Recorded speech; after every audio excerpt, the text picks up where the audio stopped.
최근에 유한양행이 외부로부터 물질을 도입을 해서 개발하는 능력이 상당히 뛰어나다는 것을 실질적으로 보여주고 있습니다. 아직까지 초기 단계이지만 그런 물질들에 대한 개발 능력을 충분히 가치평가를 해줄 수 있다는 겁니다.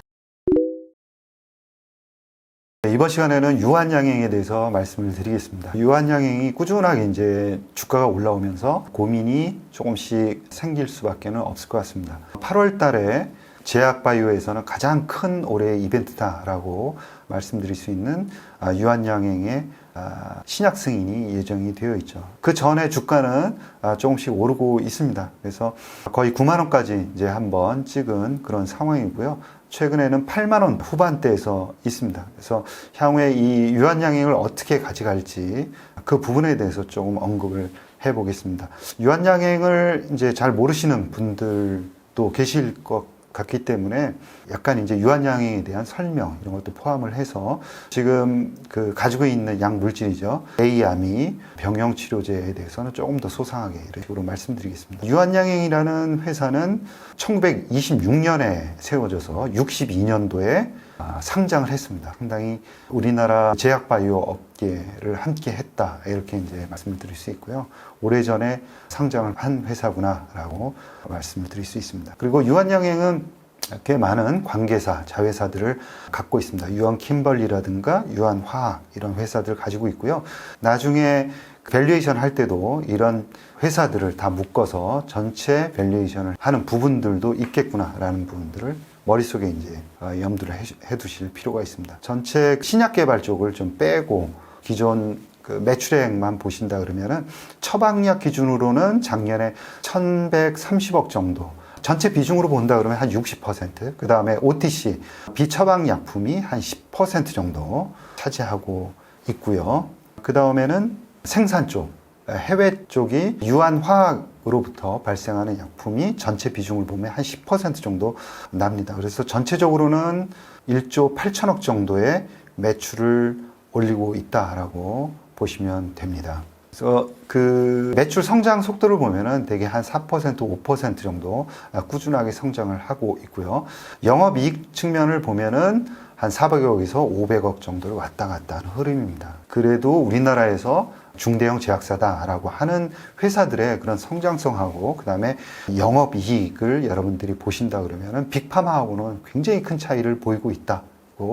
성장 속도가 워낙 이제 차이가 많이 나고 있다라는 것을 여러분들이 느끼실 수 있습니다. 그래서 유한양행은 레이저티닙이라는 신약을 개발함으로 인해서 일순간에 그런 기존의 그런 사업의 틀을 전체 바꾸면서 새로운 회사로 거듭나고 있다라고 보시면 됩니다. R&D 투자가 굉장히 중요할 것 같은데요. 과거 5년 동안 약 8천억 원 이상의 투자를 했습니다. 대부분의 회사들이 한 요 정도 1년에 2천억 원 안팎의 R&D 투자를 하고 있다라고 보시면 될 것 같고요. 2018년도에 기술 수출한 레이저티닙, 지금은 얀산의 아미반타맙이라는 약물과 병용 치료, 그러니까 레이저티닙, 아미반타맙, 레이암이 병용으로 신약 승인 단계까지 와 있는 그런 상황입니다. 올해 이제 그 실적만 본다 그러면 국내에서 레이저티닙, 렉나자의 1차 치료제, 2차 치료제 승인이 났고 그 다음에 치료제 보험 적용이 되기 때문에 꽤 높은 성장성이 기대가 되고 있습니다. 그래서 신약 부문 쪽에서 아까 이제 ETC, OTC 꾸준한 성장성을 보일 것 같습니다. 한 6.5% 정도의 성장성. 그 다음에 유한화학에서 캐파 증설로 인한 또 성장성. 그래서 전체적으로 본다 그러면 성장성이 한 10% 정도 매출 성장이 있을 것이다 라고 시장에서는 추정을 하고 있고요. 그래서 올해 처음으로 매출 2조 원이 넘어설 것 같습니다. 그래서 실적의 그런 작년도의 기저효과, 그 다음에 렉나자 효과, 그 다음에 유한화학 증설 효과, 이 세 가지가 합쳐지면서 10% 정도의 기존 대비해서 높은 성장성이 기대가 되고 있습니다. 파이프라인을 보면은 레이저티닙이 가장 중요하고요. 그 다음에 오늘 또 한 가지 소개해 드릴 것은 알러지 쪽 YH35324, 그 다음에 YH32367 면역 항암제 ABL 바이오 쪽, 에서 가져온 그 물질, 이 세 가지 물질에 대해서 여러분들께 이제 소개를 해드릴 예정이고요. 이 비소세포 폐암은 가장 시장성이 큰 암입니다.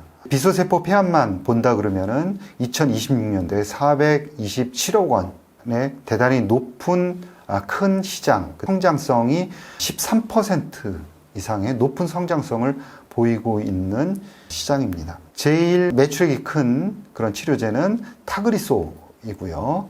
매출액이 작년도에 59억 달러를 나타냈습니다. 우리나라 금액으로 환산하면 한 6, 7조 원 정도의 높은 매출 성장을 보이고 있다라고 볼 수가 있습니다. 레이저티닙은 EGFR 억제제입니다. 그리고 같은 얀센에 이제 기술 수출을 했고, 얀센에서는 이 아미반타맙이라는 이중항체 치료제, 즉 EGFR 그리고 MET라는 두 개의 타겟과 결합하는 이중항체를 같이 병용하는 치료제로 비소세포 폐암을 치료를 하고 있습니다. 비소세포 폐암 치료제 시장에 대해서 잠시 설명을 드리면 1세대, 2세대 이 약물로 비소세포 폐암 환자들을 치료하고 나면 내성이 대부분 생깁니다. 그래서 이 내성이 생겼을 때 1차 치료제, 2차 치료제로 치료하고 나서 내성이 생겼을 때 아스트라제네카의 이 타그리소를 치료를 하게 됩니다. 타그리소와 경쟁하는 약물이 렉나자이고요. 이 렉나자와 병용하는 병용 치료 요법으로 다시 치료제를 개발하고 있는 그런 상황입니다. 그래서 레이저티닙 그리고 아미반타맙을 병용한 이런 병용 요법으로 기존에서 가장 잘 나가고 있는 타그리소와 같이 헤드투헤드로 직접 비교하는 임상이 바로 마리포사라는 임상입니다. 그래서 이 임상 3상 결과가 대단히 중요할 것 같고요. 그리고 또 한 가지 팔로마3라는 이 임상 결과가 상당히 중요합니다. 그래서 치료 효과를 보기 위해서는 마리포사, 그 다음에 부작용 측면을 체크하기 위해서는 팔로마3의 임상 결과가 대단히 중요하다라는 거죠. 이 두 개 다 최근 아스코에서 발표를 했습니다. 그래서 그런 내용까지도 여러분들께 잠시 말씀을 드릴까 하고요. 먼저 마리포사 결과가 대단히 중요한데요. 타그리소하고 직접 비교한 임상 결과를 보면은 타그리소 대비해서 환자의 위험을 30% 감소시켰습니다. 그래서 타그리소로 환자를 치료했을 때 그 위험이 1이라고 한다 그러면은 이 아미반타맙, 레이저티닙 병용 치료법이 환자의 위험을 0.7로 낮췄습니다. 그러니까 30% 정도 환자의 위험을 낮췄다라고 볼 수가 있고요.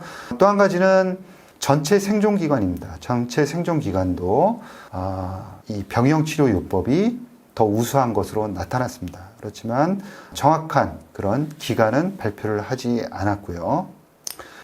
치료 효과가 조금 전에 좋다라고 말씀을 드렸는데 이 레이암이 병용 요법으로 했을 때 치료 효과는 좋지만 부작용이 큰 것으로 나타났습니다. 당연히 그럴 수밖에 없는 게 이 레이저티닙의 아미반타맙이라는 이중항체를 같이 또 병용을 하다 보니까 치료 연관 부작용이 더 커질 수밖에 없는 겁니다. 이 부작용이 크면 클수록 환자의 수능도가 낮아질 수밖에 없는 거죠. 그래서 이 부작용을 낮추는 것이 좀 관건이었었는데 이번에 이와 관련한 그 임상 결과를 아스코에서 발표를 했습니다. 바로 팔로마3라는 겁니다. 이 팔로마3는 아미반타맙을 기존에는 정맥 주사를 했었는데 피하 주사로 한 겁니다. 그래서 피하 주사 형태의 아미반타맙과 레이저티닙 병용, 그 다음에 기존의 정맥 주사 아미반타맙과 레이저티닙을 직접적으로 비교한 겁니다. 그랬더니 피하 주사 형태가 부작용이 상당히 크게 줄어들었다. 기존의 주입 관련 부작용이 63%였다 그러면은 피하 주사 제형이 16%로 크게 낮아졌죠. 그래서 기존의 안전성과 관련한 그런 우려감을 상당히 불식시켰다라고 볼 수가 있고요.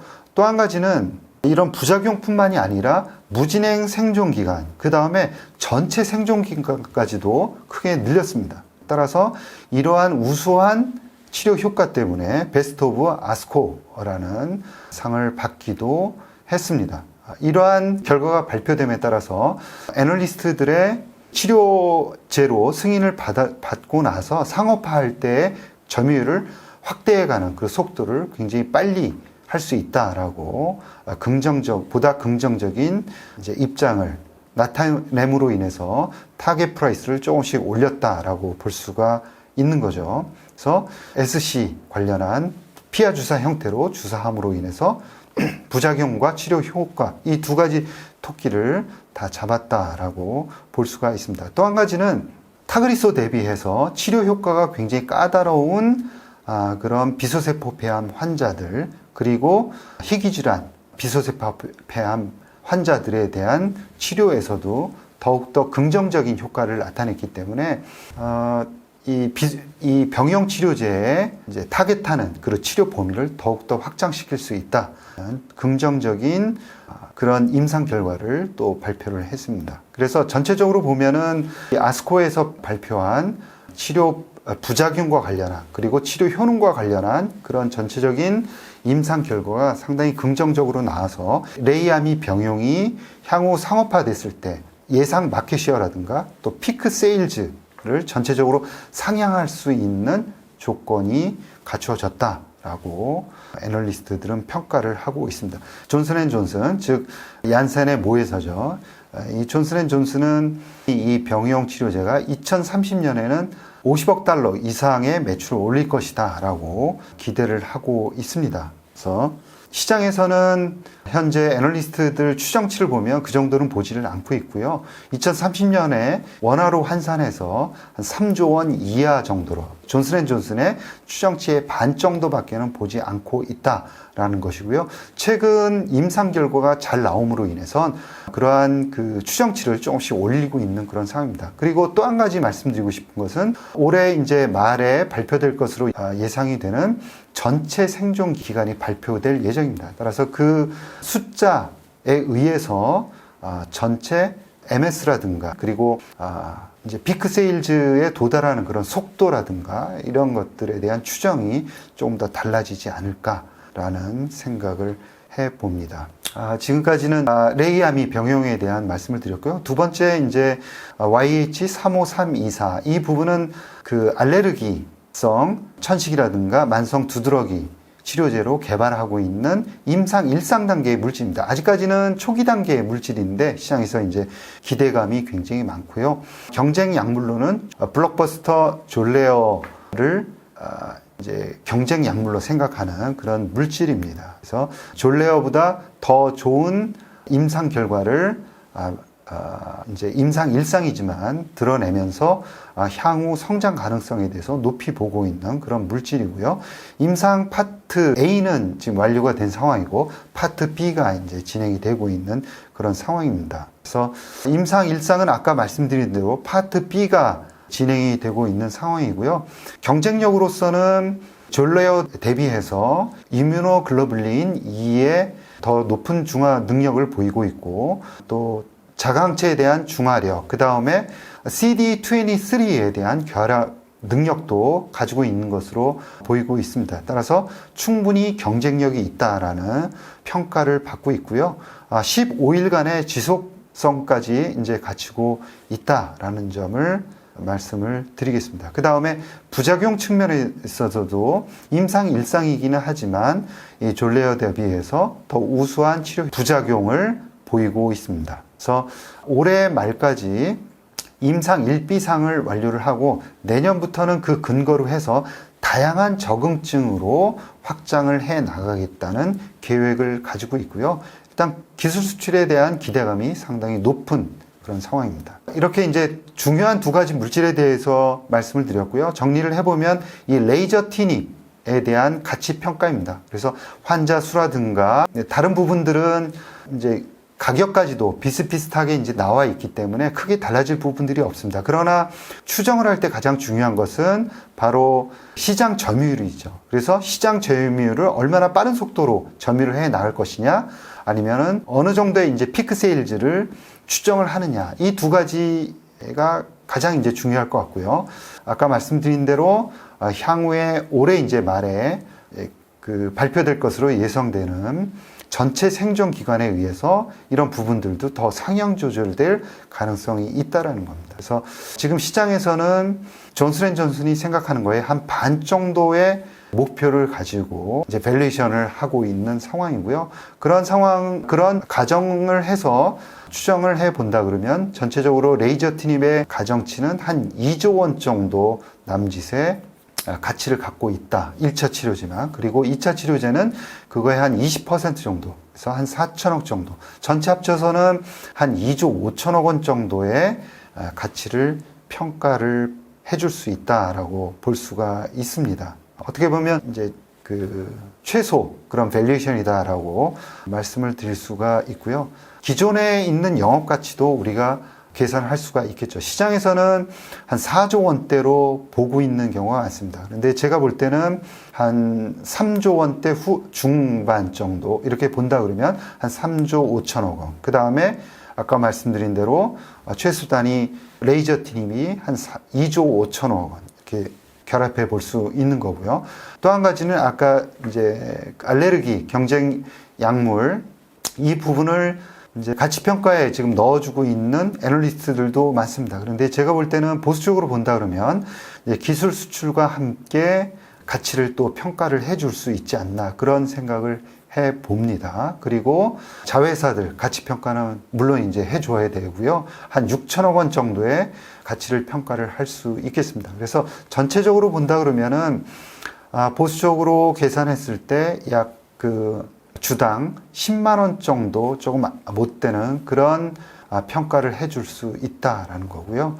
또 한 가지 저는 가치 평가를 할 때 넣지 않은 부분 뭐냐면 최근에 유한양행이 외부로부터 물질을 도입을 해서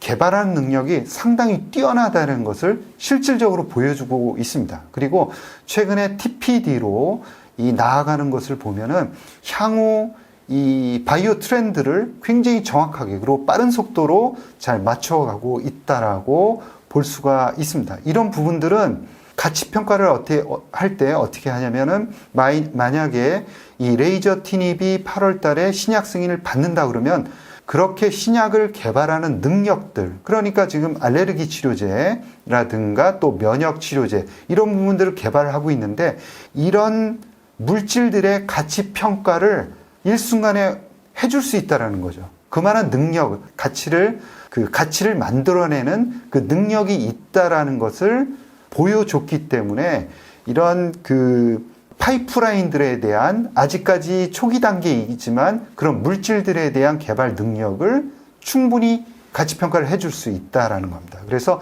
이런 부분들은 가치 평가를 굉장히 높게 평가를 받을 수 있다라는 거죠. 나스닥 기업들은 대부분 그렇습니다. 그래서 적어도 1, 2조의 가치 평가는 충분히 얹어줄 수 있다는 거예요. 그래서 10만 원 충분히 11만 원, 12만 원은 중장기적으로 우리가 볼 수 있다라는 겁니다. 그래서 단기적으로 보지 않고 이 유한양행은 중장기적으로 그러니까 빅바이오텍으로 성장할 수 있는 그런 기업으로 우리가 대접을 해줘야 된다라고 생각을 합니다. 이 유한양행을 공부하다 보니까 이 CEO라는 전문 경영인이라는 체제를 처음으로 우리나라에서 도입한 기업입니다. 두 번째는 또 종업원들에게 또 주식을 또 나누어 주었습니다. 그래서 전사원 주주가 되는 그런 시스템을 처음으로 도입한 회사들이죠. 그래서 그런 뿌리를 가지고 있는 회사이기 때문에 아마 중장기적으로 잘 생존을 하면서 성장해 나아갈 수 있다는 겁니다. 최근에 경영권과 관련해서